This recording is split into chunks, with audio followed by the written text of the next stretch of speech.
Hello and welcome to the It's in Queens podcast, the podcast that dives into the stories, the spirit, and the standout people that make Queens unlike anywhere else. I'm your host, Jeff Simmons, and this podcast is made possible thanks to the Queens Economic Development Corporation and the Queens Tourism Council, two organizations that are dedicated to celebrating all that makes our borough vibrant, diverse, and full of opportunity for residents, workers, and visitors alike. Summer is officially upon us, and with this heat wave rolling through Queens, I hope that everyone is coping well and finding ways to stay cool. Remember, sometimes the best way to beat the heat is to drop in on our incredible local businesses, and not just for their great food or unique offerings, but for a much-needed blast of air conditioning. Supporting small businesses has always been at the heart of this podcast. Week after week, we shine a spotlight on the entrepreneurs, creators, and innovators who help make our neighborhoods thrive. This month, I've been especially excited to introduce listeners to the winners of the 2025 Queens Tech and Innovation Challenge, a competition that showcases the very best in local ingenuity and enterprise. For those who aren't familiar, the Queens Tech and Innovation Challenge is a 5-month instruction and funding competition offered through a partnership between the Queens Borough President's Office and the Queens Economic Development Corporation. More than 600, if you can believe it, 600 entrepreneurs participated this year. They attended workshops on everything from AI to financial projections and worked through one-on-one consultations and networking events.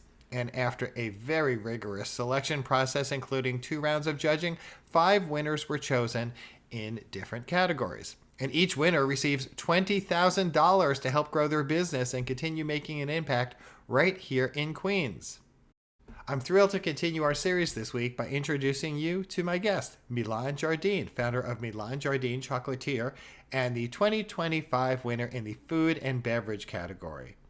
She crafts truffles and chocolate bars inspired by artisanal sweets from around the world. So as you're looking for ways to stay cool this summer, why not treat yourself to something sweet and support a local business at the same time? Let's dive into my conversation with Milène. Milène Jardine, welcome to the It's in Queens podcast. Thank you for having me. So let's go back to the beginning. What inspired you to create this business, and how did your journey in artisanal chocolate begin? Sure. As a kid, I loved cookies, cakes, and my mom was very health conscious. She did not believe in buying a lot of things with sugar in it. So the only way to get them in was to bake them myself. And I never really thought I could make something a profession out of it. So after college, I went into business, and I worked at Macy's for 12 years building their private label brands. And I got laid off at the director level, and I was really upset because I liked my job. And I decided to then use my severance to launch my own brand, but it be in sweets. So like over the years, I kind of evolved from cookies and cakes to chocolate. It's kind of like a evolution. And then I said, you know what, let's really put it to the test. And your flavors, they're inspired by sweets from around the world. Talk a little about your process to develop these unique international recipes, and what role does travel or heritage play in this? Yeah, so for my previous job, when I worked at Macy's, I would actually go to factories. So they would fly me all over the world. And they had offices in different parts of the world based on where kind of factory hubs were. So I would go to Taiwan, I would go to Hong Kong, I would go to India, Egypt. And I naturally found myself drawn to the food and all the cultures of these places. And I would get taken to very nice restaurants by the factory owners. I would love to go to like the markets and just kind of like explore, even like the supermarkets. And my mom also worked in the travel industry. She worked for the airlines. So I was always able to kind of like hop on and off planes pretty easily. And further in my career, I even got to go to Europe for like inspiration for the next line. So then I would have to go to like Paris and London and Dusseldorf and Berlin. And I just got exposed to more and more cultures of food. And I found myself naturally buying stuff from these places, bringing it back, And then to kind of unwind and de-stress from like my corporate life, I would make treats with some of these flavors. So it's almost like I was doing this before I'd officially started my business. That makes sense. And your business is located in Queens. We're known for our incredible diversity. How has being Hmm. based in Queens influence your business and your flavors and your entrepreneurial journey? I mean, I was born in Queens. So born and raised in Queens. I lived there for the first 33 years of my life before I moved into the city. So definitely very multicultural. Like I went to Townsend Harris High School, and that was very, very diverse. So I always loved learning about different foods, and it was always a way of connecting people, right? It's like no matter what language you spoke, no matter what, different cultures were experiencing, you always connected over food, and that's something that I valued and I wanted to incorporate into the brand, where like each flavor tells like a little bit of a story, and it helps being in such a diverse place because it's say I'm short on an ingredient, I like run over to Food Bazaar and I can find shiso leaves, and I can there's so many, wonderful ingredients you could find even at the supermarket if like my supplier shorted me something or we last minute need to create a flavor, a small batch. Being in Queens is very, very convenient for that. I feel the exact same way as you living in Jackson Heights. If I ever need an ingredient, I know I don't have to go far. Yeah, yeah, it's true.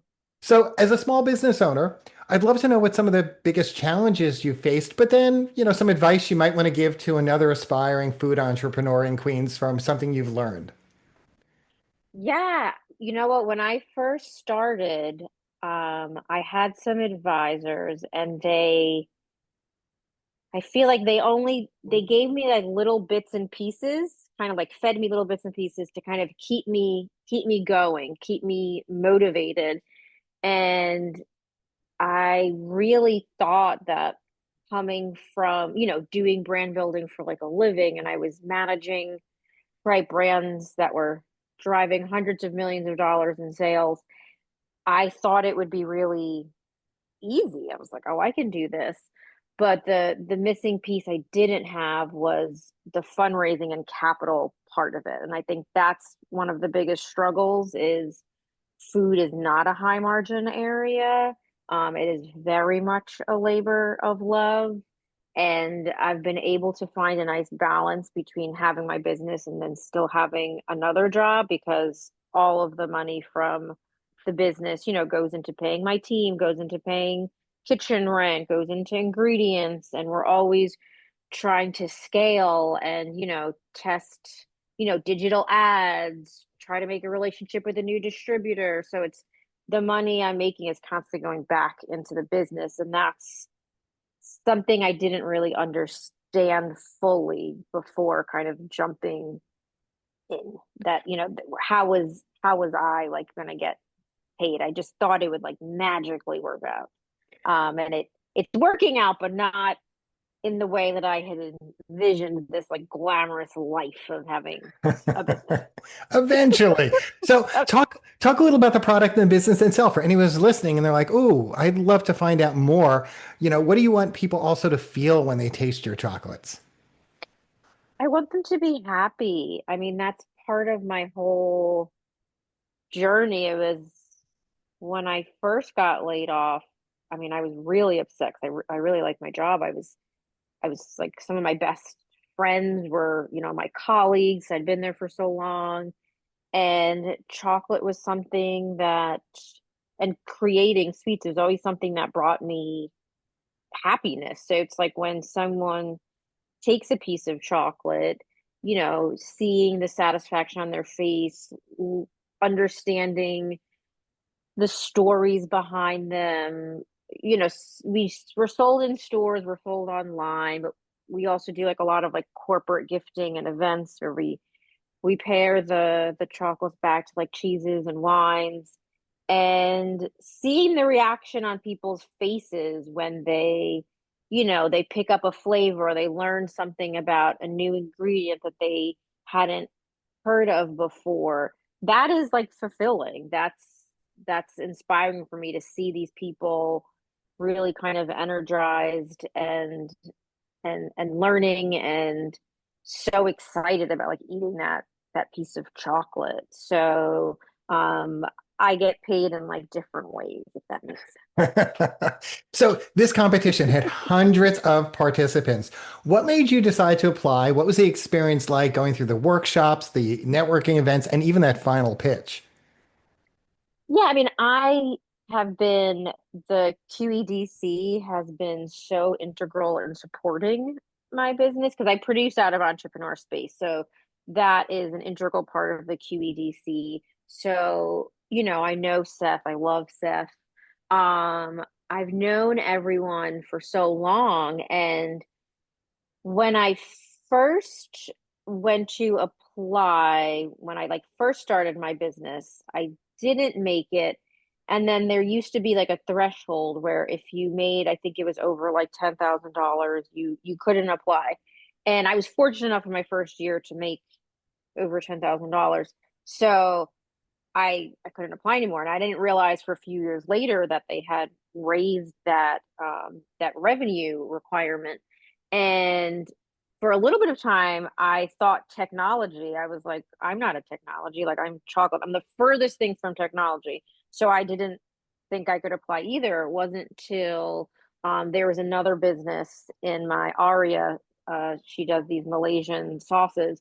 She won a few years ago. That's when I was like, oh, I can apply for this. So I actually applied last year. I did not make it to the final round, but then I tried again this year, and then I did make it to the final round. And the classes are meant to kind of, help, and things are changing so much in terms of AI, technology, just in general the economy. There's a lot of change going on, so the classes are just a helpful way to educate and also build community, because being an entrepreneur can be a little bit lonely, because it's not, or at least I come from a very big like corporate team, right? And I have now like a very small um team. Like I've actually gone sometimes when I've gone to go pitch to a much larger client.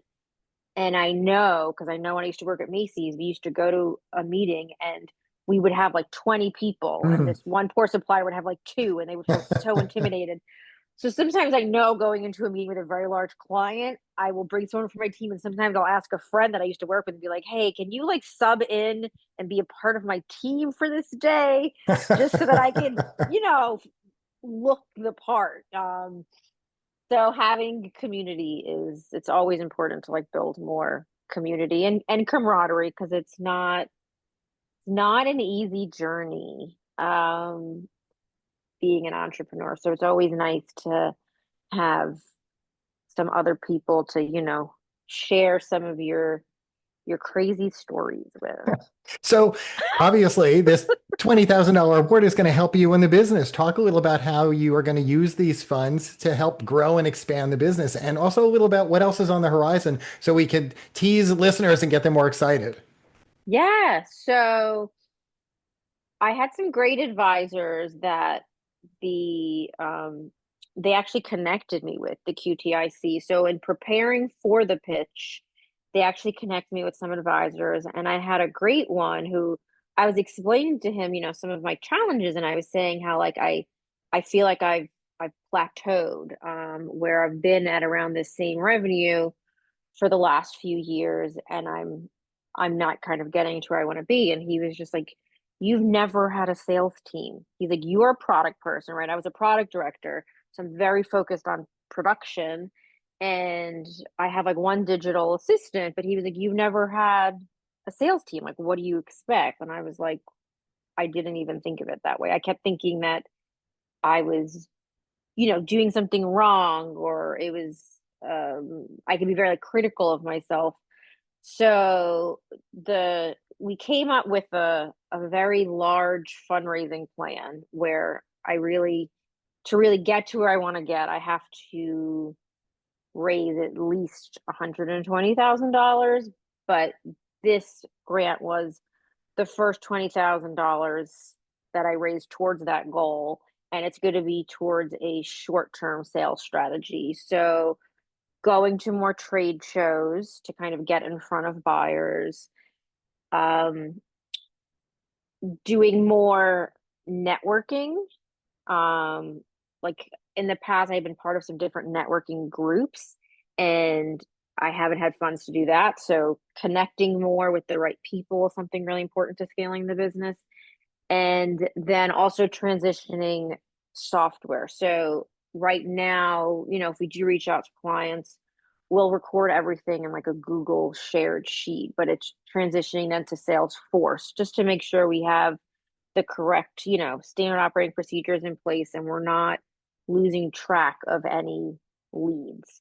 So that's kind of our short-term sales strategy, and that's that.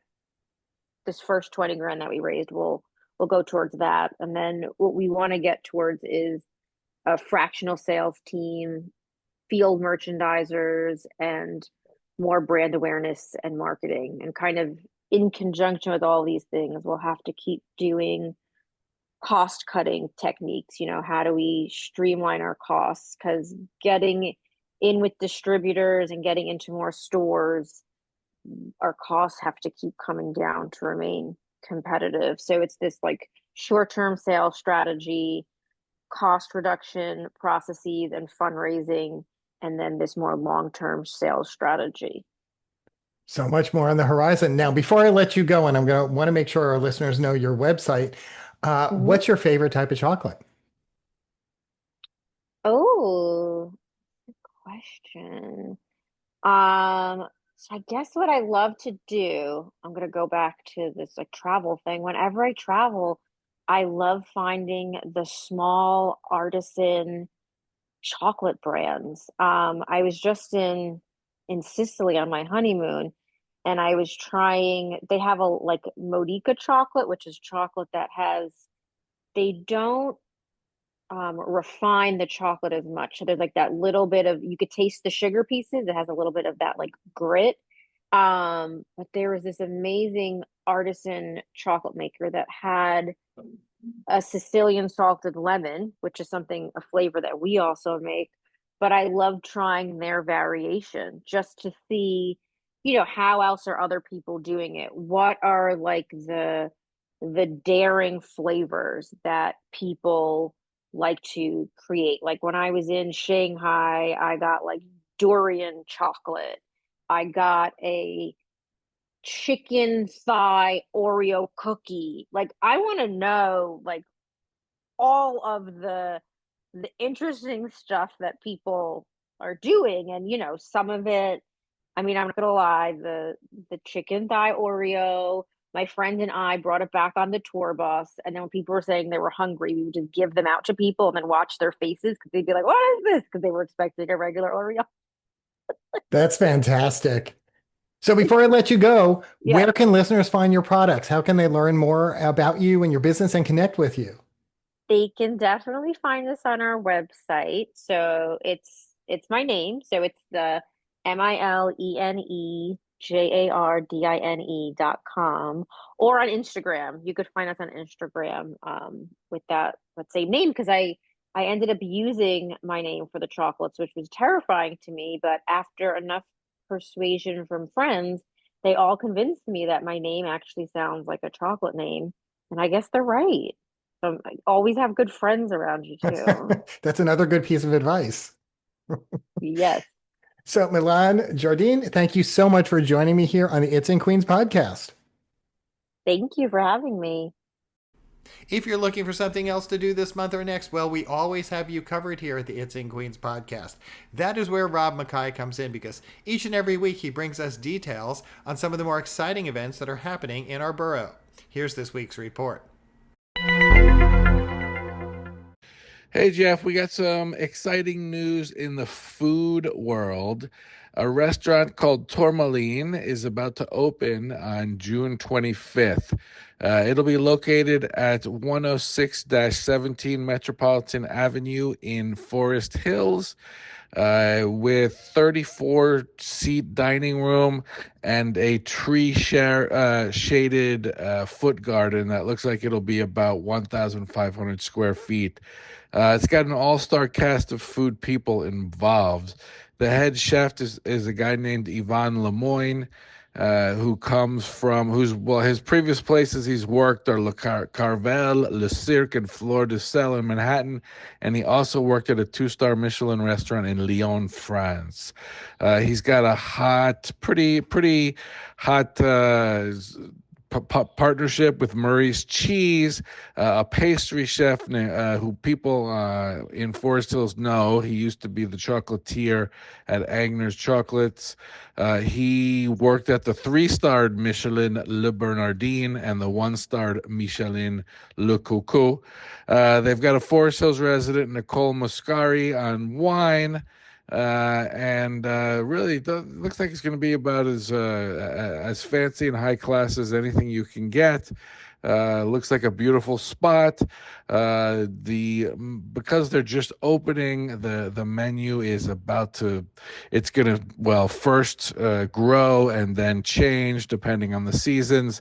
But I'll give you some of the summer menu, which includes eggs in a nest, celery root latkes with smoked salmon mousse, cornbread with butter poached lobster and succotash, duck liver parfait with white peaches and rose essence, and of course the crispy pork shoulder with sour orange and tahini. So it sounds it's all going to be good. Again, it's Tourmaline, spelled Tourmaline. All right, bon appetit. Thanks, Rob. And Rob's with the Queens Economic Development Corporation and the Queens Tourism Council. And once again, he always brings us the best details on the best events that are happening at our borough. So make sure to head right over to the It's in Queens website to discover all that's on the horizon. And if you're wondering where that website exists, well, it's so easy to remember. It's at the itsinqueens.com website. Think about that. Itsinqueens.com. You can't forget that. And if you're interested in more business related news, head over to the QEDC's website at queensny.org. And when you're there, or when you visit the itsinqueens.com website, sign up for their newsletters. That way you'll get notified right in your inbox about opportunities on the horizon. And by the way, when you're traveling around Queens this summer, snap some photos and make sure to share them with us. Use the hashtag #It'sInQueens when you post on Instagram or on X, because your photo could become our photo of the week. I'm your host, Jeff Simmons, and that's it for this week's It's in Queens podcast.